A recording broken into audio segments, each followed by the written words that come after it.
నమస్తే, welcome to lakh media. మార్చి 13వ తేదీన చెల్లో ఢిల్లీ అంటూ కొన్ని రైతు సంఘాలు పిలుపునిచ్చిన సంగతి తెలిసిందే. వాళ్ళ డిమాండ్లను నెరవేర్చుకోవడం కోసం రైతులు 13వ తేదీన ఢిల్లీలో ధర్నా చేయడం కోసం చెల్లో ఢిల్లీకి పిలుపునిచ్చిండ్రు.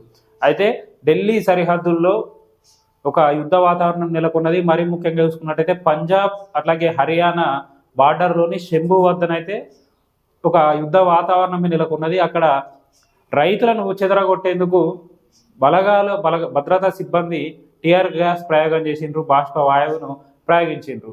సో వాళ్ళందరిపైన ఇప్పుడు అరే రైతులను ఇట్లా చేస్తారా, అట్లా చేస్తారా, ఎందుకు ఇది చేస్తూ ఉన్నారు అని చెప్పి చాలామంది మాట్లాడుతూ ఉన్నారు. అసలు ఇదంతా ఎక్కడ స్టార్ట్ అయింది, ఎందుకు రైతులు చెల్లో ఢిల్లీకి పిలుపునిచ్చిండ్రు, అక్కడ ఏం జరుగుతుంది అసలు అని మనం ఒకసారి చూసుకున్నట్టయితే, గతంలో నరేంద్ర మోడీ గారి బీజేపీ ప్రభుత్వం 2020-21 సంవత్సరంలో కొన్ని రైతు చట్టాలను తీసుకొచ్చిన విషయం మనకు తెలిసిందే. ఆ రైతు పాలసీస్కి వెనక్కి తీసుకోవాలంటూ అప్పట్లో ఆల్రెడీ రైతు సంఘాలు కొన్ని నెలల పాటు నిరంతరాయంగా ధర్నాలు చేసిండ్రు. అక్కడే ఉండి మరి వాళ్ళ నిరసన వ్యక్తం చేసిండ్రు.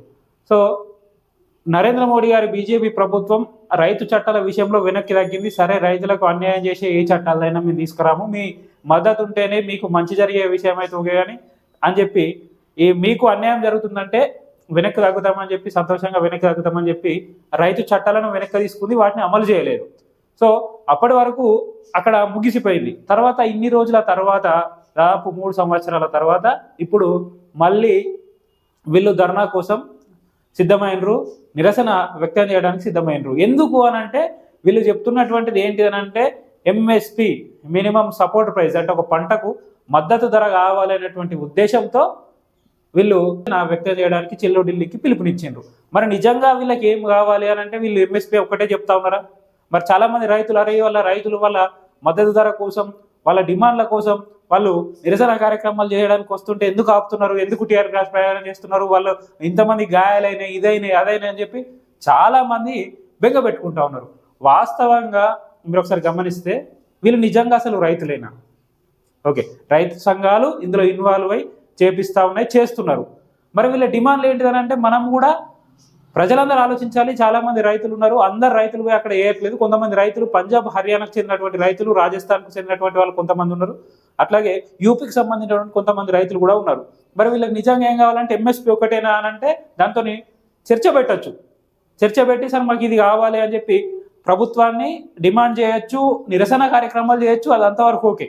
కాకపోతే వీళ్ళ డిమాండ్లను మనం ఒకసారి గమనించినట్లయితే, ఎంఎస్పి అనేది ఒక వీట్ అంటే గోధుమలకు వాళ్ళు ఎంత చెప్తా ఉన్నారు అంటే 252 రూపాయలు.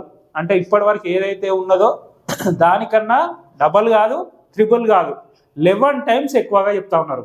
అంటే కిలో గోధుమను 252 రూపాయలకు అమ్మాలన్నట, మినిమం సపోర్ట్ ప్రైస్ దానికి ఉండాలన్నట. ఒకసారి మీరు గమనించండి, సామాన్య రైతులు ఉన్నారు, సామాన్య కుటుంబాలు ఉన్నాయి, నార్మల్ కుటుంబాలు ఉన్నాయి. ఒకసారి మనం గమనించండి, ఇప్పుడు ఒక కిలో పిండి ప్యాకెట్ ధరను మనం చూసుకున్నట్టయితే 40 నుంచి 50 రూపాయలు ఉన్నది కంపెనీల వారీగా. దాదాపు 11% అంటే 252 రూపాయలు పంటకే ఉంటే, దాన్ని ప్రాసెస్ చేసి పిండిగా వచ్చిన తర్వాత మనం కొనుక్కోవాలంటే దాని ధర ఎంత ఉంటుందో ఒకసారి మీరు గమనించండి. 11 టైమ్స్ ఎక్కువ అంటే ఒకసారి మీరు గమనించండి. 50 ఉన్న ఈ రేట్ అనేది దాదాపు 400 నుంచి 500 కిలో. అంటే ఎవరు పెట్టుకుంటారు మీరు ఒకసారి గమనించండి. డిమాండ్లు మంచి ఓకే, డిమాండ్ చేయడంలో తప్పులేదు, కానీ ఎంత అనేది మనం కూడా ఒక ఇంగిత జ్ఞానంతో ఆలోచించాలి కదా.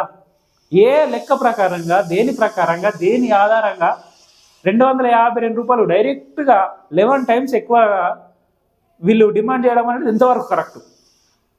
ఒకటి ఆ విషయం పక్కన పెడితే, వీళ్ళు WTO వరల్డ్ ట్రేడ్ ఆర్గనైజేషన్తో ఎట్లాంటి బిజినెస్లు ఇండియా పెట్టుకోవద్దు, ఎట్లాంటి ట్రేడ్ చేయొద్దు అని చెప్పి చెప్తా ఉన్నది. ఇది ఎంత దుర్మార్గమైన ఆలోచన. నిజంగా రైతులైతే ఇది కోరుకుంటారా? దీనిపైన ప్రతిపక్షాలు వాస్తవంగా ఇప్పుడు లోక్సభ ఎలక్షన్లు దగ్గరలో ఉన్నాయి. మళ్ళీ బీజేపీ ప్రభుత్వానికి అనుకూలంగా ఉన్నటువంటి పరిస్థితులను వీళ్ళు చెడగొట్టేందుకు, వాళ్ళను దిగదార్చేందుకు, ప్రభుత్వంలో వ్యతిరేకత నింపేందుకు చేస్తున్నారని చెప్పి ఇక్కడనే అర్థమైపోతుంది. మనం మీ డిమాండ్లు ఏంటి మీరు అడగండి. వరల్డ్ ట్రేడ్ ఆర్గనైజేషన్తో రైతులకు ఏం సంబంధం? రైతులు మీకు కావాల్సినటువంటి డిమాండ్లను మీరు అడగండి. సరే, 11 టైమ్స్ ఎక్కువ అడిగినారు, అది దాని సాధ్యాసాధ్యాలు పరిశీలించి ఇదా ఏం కథ ఏం చేయాలని అనేది నిర్ణయిస్తారు, అది ఓకే. అది కాకుండా మిగిలిన పంటలకు కూడా ఎంఎస్పి అడగండి, ఓకే. తర్వాత వీళ్ళు ఏం అడుగుతా ఉన్నారని అంటే అంతకుముందు 2020-21 సంవత్సరంలో చేసినటువంటి ధర్నాలో నిరసనలో ఎవరైతే చనిపోయినారో వాళ్ళకి కాంపెన్సేషన్ ఇవ్వాలన్నారు, అది కూడా ఓకే. న్యాయమైనటువంటి దాన్ని అడుగుతా ఉన్నారు మీరు, న్యాయమైనటువంటి డిమాండ్, అది కూడా ఒప్పుకుంటున్నాం. ఈ వరల్డ్ ట్రేడ్ ఆర్గనైజేషన్తో రైతులు ఎందుకు అంటే వరల్డ్ ట్రేడ్ ఆర్గనైజేషన్ నుంచి ఎట్లాంటి అవ్వెట్టుకోదు, ట్రేడ్ చేయొద్దు ఇండియా గవర్నమెంట్ అని చెప్తా ఉన్నది, ఇందులో ఏం హక్కు ఉంటుంది? వరల్డ్ ట్రేడ్ ఆర్గనైజేషన్తో సంబంధాలు ఉండి మనం వేరే ప్రాంతాల్లో మనం ఎగుమతులు దిగుమతులు మనం కూడా చేసుకోవాలి కదా, చేసుకుంటున్నాయి కదా మనకు లాభాలైనా మనం బతకగలుగుతాం, మొత్తం దేశం అనేది డెవలప్ కాగలుగుతుంది. వరల్డ్ ట్రేడ్ ఆర్గనైజేషన్తో సంబంధాలు పెట్టుకోవద్దంటారు, ఇది ఎక్కడి మూర్ఖత్వం? రైతులు అయితే ఇట్లా చేస్తారా? అట్లాగే ఇంకోటి మనం చూసుకున్నట్టయితే 6 నెలలకు సరిపడా రేషన్, అట్లాగే బండ్లలో డీజిల్ పెట్టుకొని వానకు ఎండకు తడవకుండా మొత్తం సెటప్ చేసుకొని వస్తూ ఉన్నారు వాళ్ళ బండ్లను చూస్తే. అంటే ఏం ఫిక్స్ అయ్యి వస్తూ ఉన్నట్టు?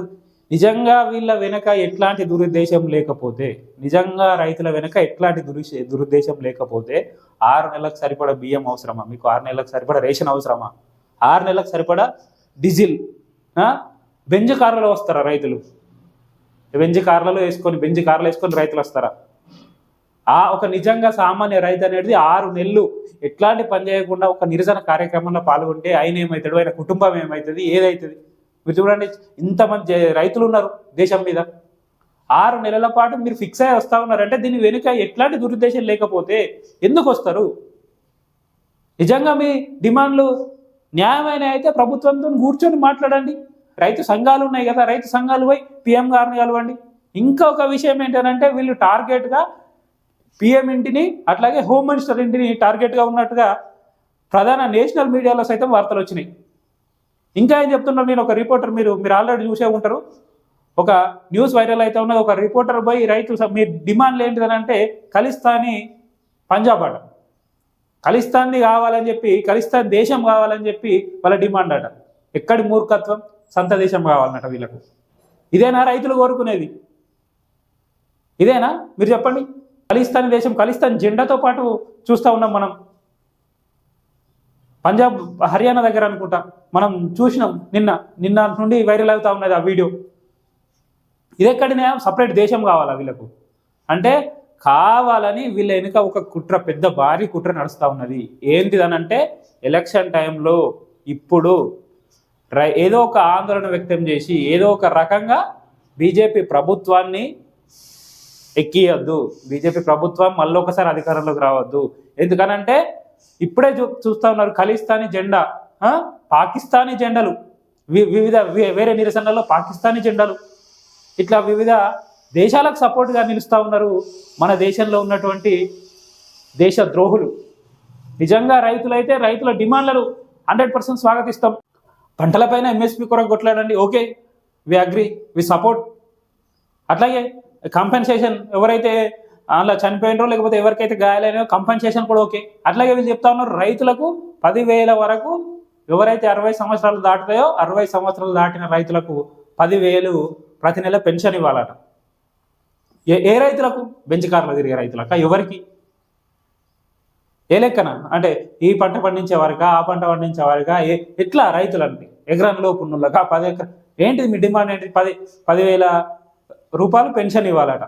2,000 రూపాయలు పెన్షన్ ఇస్తేనే ఇక్కడ గవర్నమెంట్లు తెలంగాణలో ఇప్పుడు 4,000కు వేస్తామని అంటేనే ఉచితాలతో మాకు పెన్షన్ అద్దయ్యా, మాకు ఉద్యోగాలు కావాలని చెప్పి చెప్తా ఉన్నారు. మీరు మద్దతు ధర కోసం కొట్లాడండి, 100% ఒప్పుకుంటాం.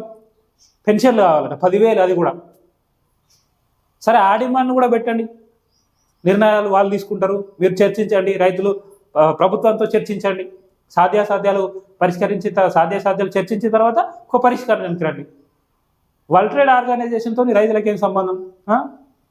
ఖలిస్తానీతోని రైతులకి ఏం సంబంధం? అంటే మీ వెనక ఎంత సంఘ విద్రోహ శక్తులు లేకపోతే ఇట్లాంటి చర్యలకు పాల్పడతారు, ఇట్లాంటి నిర్ణయాలు తీసుకుంటారు. సపరేట్ దేశం కావాలని చెప్పి కొట్లాడతారు రైతులు. నిజంగా రైతులకు ఇదేనా కావాల్సింది?